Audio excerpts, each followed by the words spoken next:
இப்போ புளிச்சக்கீரை கடையிறது எப்படி? குயிக்காக ஒரு சமையல். குக்கரை அடுப்பில் வச்சு கொஞ்சம் அரை கிளாஸ் தண்ணி ஆட் பண்ணி வெங்காயம், பச்சை மிளகாய், தக்காளி, புளி போட்டுட்டு இது ஏற்கனவே அஞ்சு இதில் வச்சுருந்தேன் ஃப்ரிட்ஜில்.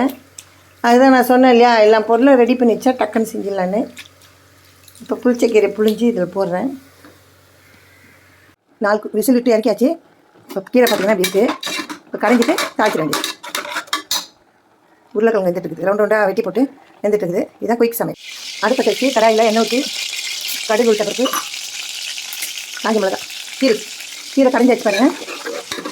எவ்வளோ குயிக்காக ஆகிட்டு பாருங்க, 5 நிமிஷம் கூட ஆகலை. ஃபைனலாக புளிச்சக்கீரை ரெடி. என்னுடைய சேனல் நிலா டிவி சப்ஸ்கிரைப் பண்ணுங்கள், லைக் பண்ணுங்கள், கமெண்ட்ஸ் பண்ணுங்கள். என்னுடைய சேனலுக்கு தொடர்ந்து ஆதரவு கொடுங்க. பை, உங்கள் நிலா.